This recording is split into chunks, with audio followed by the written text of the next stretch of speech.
Track 4. Check yes, Juliet. The sound from the ledger's whistle hadn't faded when the flyers began to surge from the starting line. Drafters snapped into a slipstream behind them.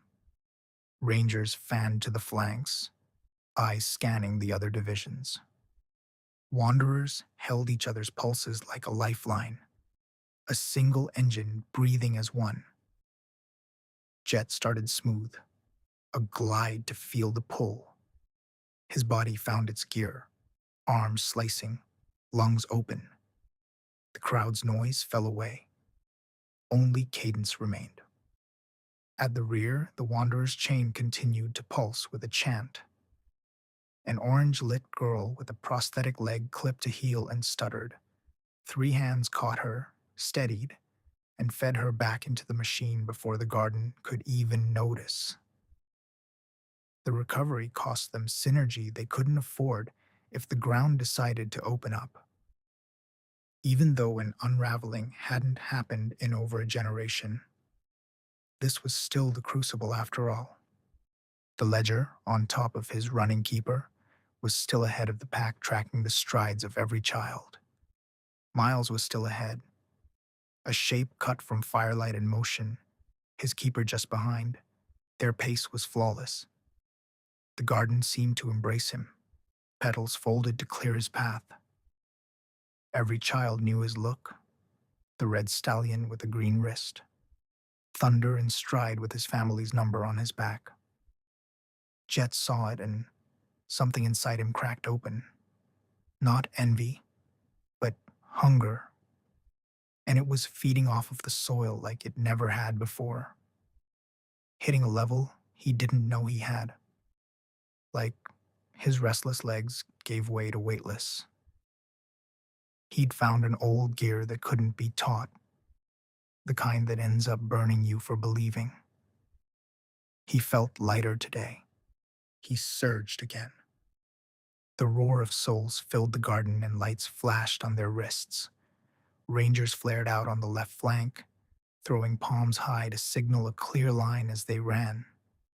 Still no rifts in sight, so it looked just like practice. BG led a sweep of Rangers on the right flanks, his broad shoulders grappling with the wind, calling hand signs like a conductor who trusted the storm to listen. Not the fastest one in the green and yellow, but still considered in shape for someone his size. He caught a slipping younger green-lit flyer by the arm, steadied him, and never broke stride. Every motion was part warning, part swagger. Drafters adjusted formation, trading wind, keeping cadence. The long line of drafters had one goal in mind: do not fall out of line. Joel ran random spot with the other drafters. He read the rhythm the way others read lines. Every few strides he leaned forward, shoulder checking the drafter ahead just enough to straighten the chain. The line held because he held it. Around them, the field surged, but the drafters stayed in perfect sequence. Even for a young child, Joel's timing guided their pulse. As the race continued through the pool of color, some children's hearts thumped less and less as they got closer to the finishing gate. Feel Good Incorporated was their home after all. For others, heart rates picked up. Feel Good Incorporated was the house after all. Jet wove through the wakes, threading gaps that shouldn't have existed. He jumped over a stumbling child, felt the pulse of their panic brush his arm, and looked back, then pushed forward again. The crowd noise thinned to static. Only the rhythm of a stampede remained. He passed one flyer, then another. He cleared a low vine arch, and suddenly Miles wasn't so distant anymore. He was right there, as was the ledger, eyes wide looking back at the field. Their tempos locked. For a breath, 3 silhouettes ran as one, burning across the glass fields. Then something shifted. Not the garden, not the light. Him. Jet felt it, a space inside him he'd never reached before. Air found its way deeper in his lungs. The world tilted. He could hear his heartbeat slow even as his legs blurred. Miles felt it too, though he didn't look back. He never did. He just leaned forward, calm and certain. Jet tried to push harder. Maybe he was too light today. Every step burned, but the pain came light. He could almost taste the house's light now, its pulse calling him home. The final stretch narrowed to a corridor of sound and color. The roar of the garden rose behind him like thunder in reverse. He saw the shimmer of the finish. 1 point, 100 breaths away. Gasps rippled through Eden. Even the ledger couldn't look away. Jet broke into open light. His lungs tore. His vision tunneled. He reached. Miles was right there. His keeper wasn't able to keep up. His kit close enough to touch. And then, a stretch flared in Jet's body, spreading faster than the air he could pull in. His mind shouted to keep going, but his body had already answered. He wasn't used to this gear, and just like that, it was gone, burned clean through. And the garden's breath seemed to catch with his, holding him just shy of what he'd grasped for. Miles, on the other hand, was just a bit more athletic this day. And then, another flyer, an assured girl with a keeper from the East ranks with a too-tight ponytail, came out of nowhere and tried to steal the gap Jet had left. Jet leaned his head forward. They crossed together in a flash of red and black. For a moment, no one cheered. They weren't sure who'd won. Then the ledger's voice came in, sharp, almost disbelieving. First to the house, Miles, number 24. Margin, 3 breaths. Second, Jet, number 13. Margin, 1 breath. Third, Juliet, number 87. Margin, less than half a breath. A thunderous noise rolled back from the red rocks. It hit the house like an aftershock. For a heartbeat, Jet didn't understand. He was still running inside himself. The crowd's cheers reached him a moment late. He stumbled to a stop, checked his wrist as laughter spilled out like it had nowhere else to go. He'd done it. Not first, but close enough that the air still felt sweet. And somewhere in the garden, still running, Joel exhaled as he heard the announcement from the house ahead of him. Slow, steady. Jet had come in second, exactly as the omens foretold. Moments later, the rest of the flyers collapsed in bright knots near the gate. Then the drafter line, each child crossing one by one, still in order, their line evaporating with each breath. The wanderers filed in unbroken, finishing as one with the gates sealed behind them. And lastly, the rangers trickled in from the edges, reporting hands raised. Clear left, clear right. Everyone checked their wrists as they made it to the house. Everyone had survived. Jet turned, scanning the crowd, searching for the route window where his unit should be, where he imagined they still watched. He couldn't see them. The glass caught only light. He may have been watching, but did he see him? Did he see that this kind of closeness was possible? If his dad would just stop tightening the bolt. He just ran today, as fast as he could. It was fun. A tear slipped before he could stop it. He took it all in. He lifted his chin to the house and grinned. He didn't remember the last time he was this happy. The sound cut through the thunder of celebration. Roll, defiant, almost joyful. Miles looked at Jet with acknowledgement, not triumph. That was too close for comfort for him. Jet came in just after the top performer, chest heaving, eyes fixed on the first leg winner. Not with rage, but with the sharp, measured look of someone already calculating his next chance to dethrone him.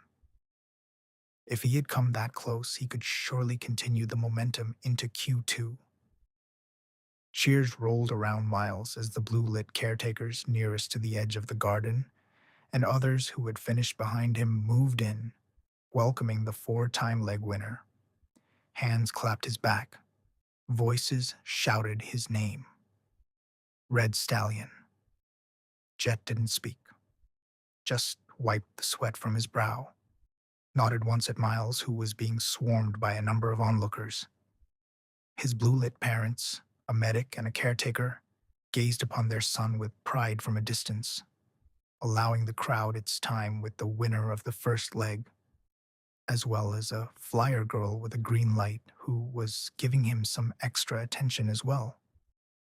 Jet caught it and let the corner of his mouth tighten into something that wasn't quite a smile. Then Jet turned away, the kind of turn that promised the story wasn't finished. Around the inner ring, some roughies celebrated, all claiming Miles as one of their winners. But none had backed Jet, not even to show. No one but his brother. Who had him to place? The favorite had won, but one back was a wager no one expected. The ledger's smile was gone. His wrist light dimmed as the total settled. The house had paid out heavily and had won less than expected in Q1. A child was about to be put on notice. The keepers stood back in attention once again. Jet stood near the threshold, sweat drying cold on his skin, the echo of the crowd's roar still ringing in his head.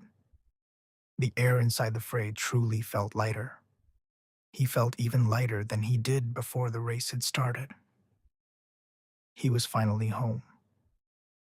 He sat on the ground, legs spread wide, and took a moment to enjoy the view.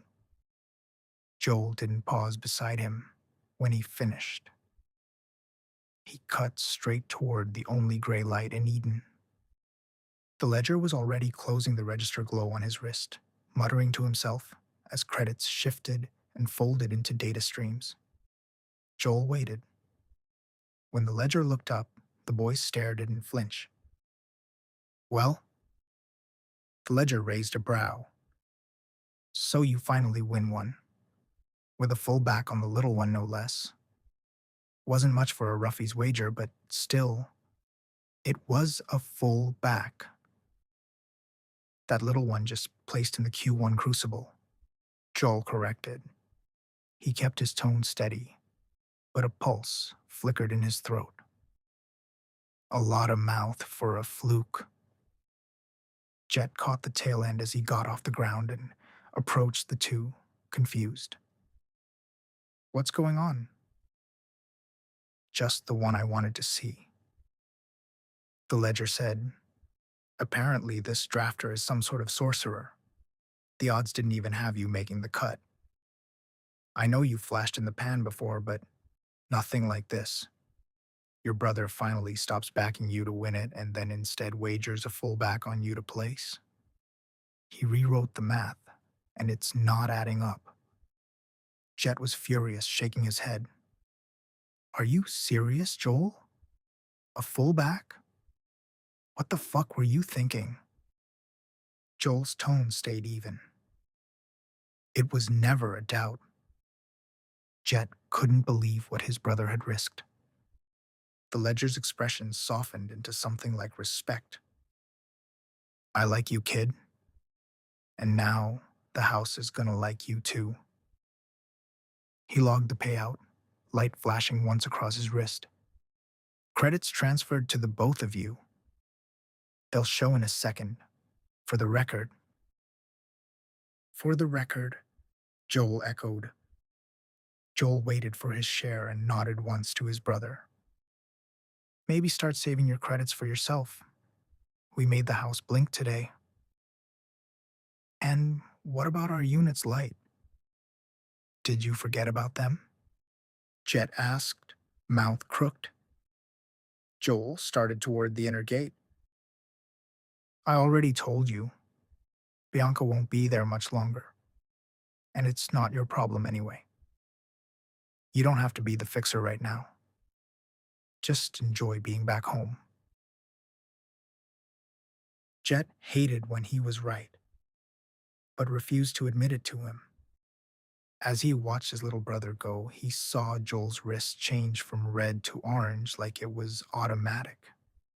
The color wasn't honor, it was access. He looked down at his own light like he knew it was coming. It was beautiful.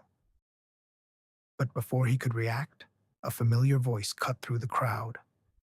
Juliet shuffling away with her friends towards the entry to the house. He slipped between a cluster of wanderers, still consoling the girl who fell. He rushed towards Juliet before she went out of view. That was a close one, he said. It almost sounded like a dare. Crowd's still talking about it, Juliet said, almost to herself. Her wrist was orange now as well. Jet's grin came easy, too easy. You performed well. Not well enough. Her tone was uneven. He laughed, trying to catch her rhythm and falling a beat behind. You should be happy. You had a good showing. She looked at him like she wanted to be chased. One glance, sharp as the whistle that started it all. I'll be happy when I'm in control. Juliet liked a challenge, a shout from her friends. One finger lifted. The flyers signed to hurry. Jet wanted to change the subject. Maybe get her back into a better mood. You going to the whale tonight? Jet asked, quick, before she left. Who knows, she said, already turning. Maybe you'll have to find me. Another, maybe, Jet thought. She turned, and the crowd closed the space between them. For a breath, her hand caught his, knuckles brushing, fingers grazing just long enough to register. She walked off with her crew, the space folding behind her, like she'd taken the light with her.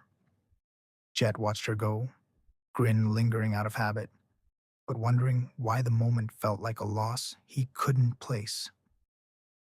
When the noise thinned, he sat against a pylon near the house's base, waiting. Almost everyone had already gone, but BG hadn't come through yet.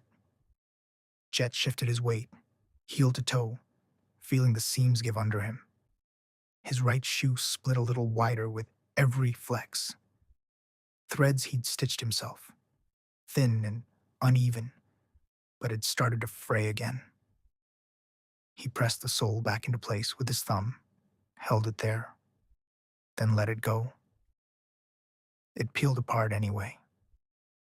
He laughed once under his breath, like that might make it less pathetic, and nudged the edge of the tear flat against the ground again. From a few feet away, it probably still looked fine, like most things did when you didn't look too close. He started worrying about BG again, who had still hadn't returned home yet. BG wasn't the most fit, but he normally finished a Crucible with an average ranger's pace. All the children were through the gate by this point. Then a shape finally appeared.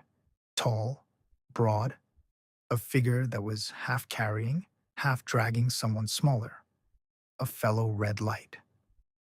BG! Jet shouted. Hey, my friend is still out there. Open the gate! The gate opened and Jet ran to his friend. BG lifted his chin. breath heavy without a grin this time. Hey, this kid needs help. What? What happened? Jet asked, concerned.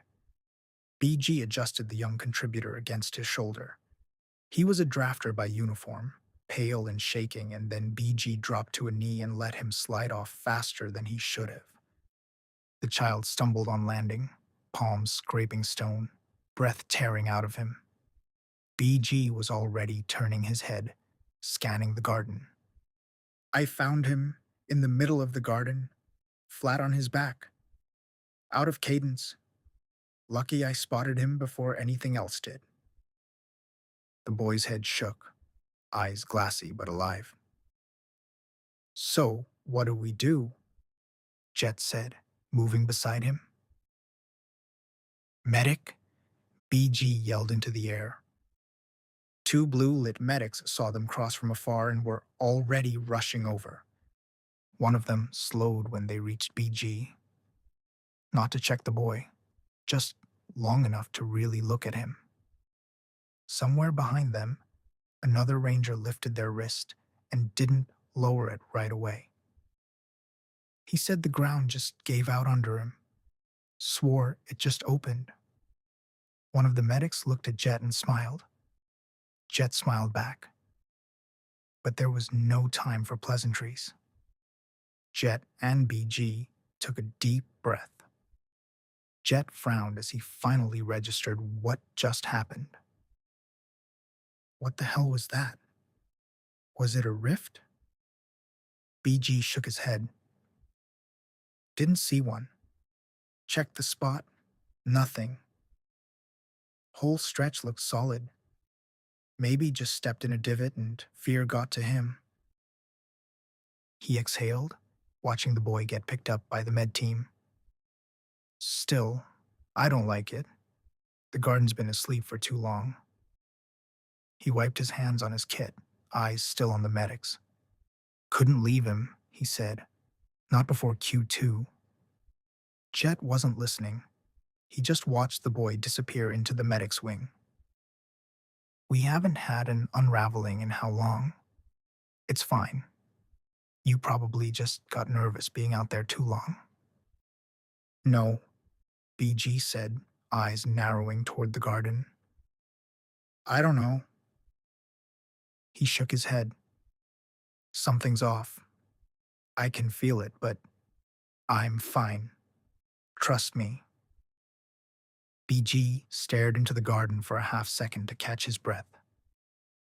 Jet wondered what he was thinking about.